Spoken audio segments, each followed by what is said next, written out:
네, 오늘은 요한복음 21장으로 바로 한번 들어가 보겠습니다. 부활하신 예수님이 디베랴, 그러니까 갈릴리 호숫가에서 제자들을 다시 만나시는 그 장면인데요. 이른 새벽이에요. 밤새 고기 한 마리 못 잡고 다들 지쳐 있는데 그때 이제 예수님이 나타나시는 거죠. 네, 맞아요.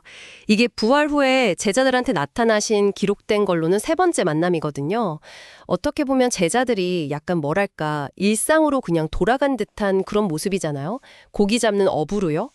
근데 그 현장에서 다시 예수님을 만나는 게 참 여러 생각을 하게 만들죠. 그렇죠. 실패의 현장, 좌절의 현장이라고도 할 수 있겠고요.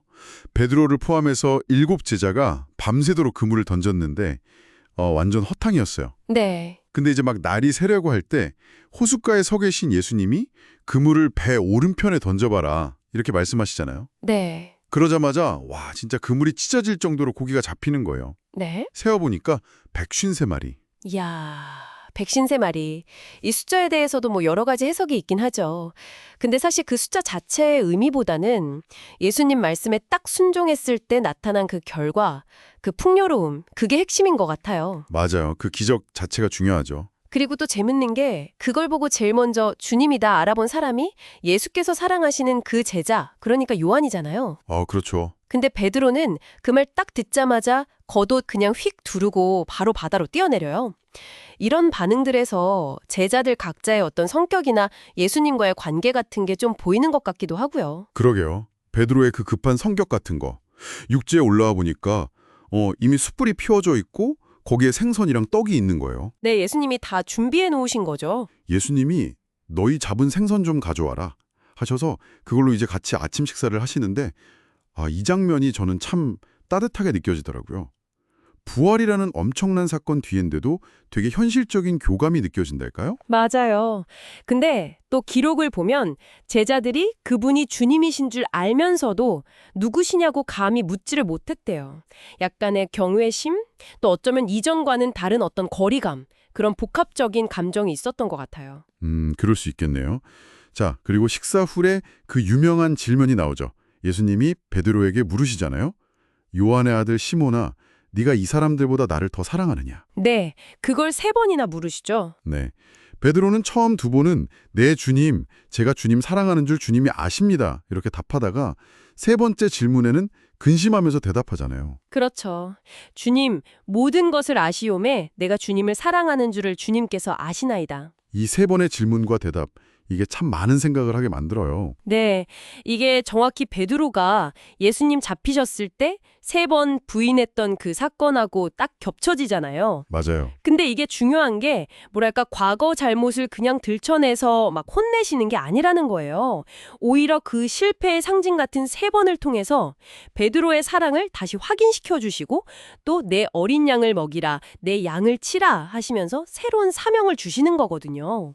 회복의 과정이군요. 네, 완전한 회복이고 또 위임이죠. 어떻게 보면 가장 크게 실패했던 사람한테 공동체의 미래를 맡기시는 거예요. 엄청난 신뢰죠. 와, 실패가 오히려 리더십의 어떤 자격 조건이 될 수도 있다는 거네요. 그 관점이 참 새롭네요. 그렇죠. 그리고 이어서 예수님이 베드로가 나중에 어떻게 죽음으로 하나님께 영광 돌릴지, 그러니까 순교할 것까지도 예고를 하세요. 네. 그리고 나서 나를 따르라 이렇게 다시 부르시죠.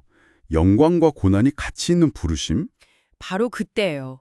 베드로가 옆에 있던 다른 제자, 그 요한을 딱 보면서 예수님께 묻는 거죠.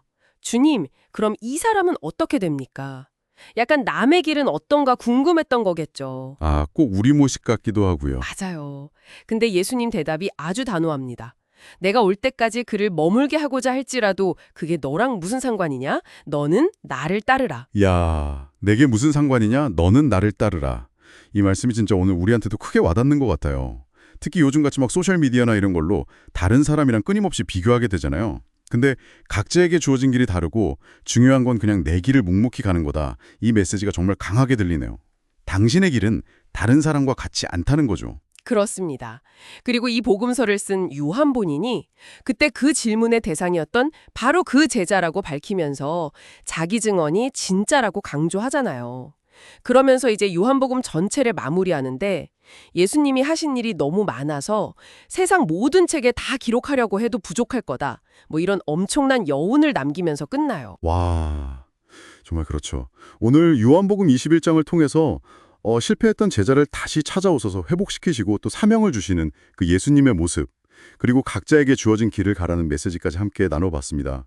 그 기적적인 고기잡이부터 따뜻했던 아침 식사, 또 베드로와의 그 깊은 대화까지 정말 많은 걸 생각하게 하는 시간이었어요. 네, 맞아요. 특히 그 마지막 구절은 우리가 성경을 통해 아는 예수님의 이야기가 정말 일부에 불과하다는 걸 딱 느끼게 해주죠. 그렇다면 이 기록되지 않은 예수님의 그 무수한 행적과 가르침 속에서 오늘 특별히 나에게 여러분 각자의 삶과 그 상황에 와닿는 메시지는 또 무엇일지 한번 생각해 보시면 어떨까요? 기록된 말씀 너머의 의미를 각자 한번 찾아보고 또 삶에 적용해 보는 그런 시간이 되시면 좋겠습니다.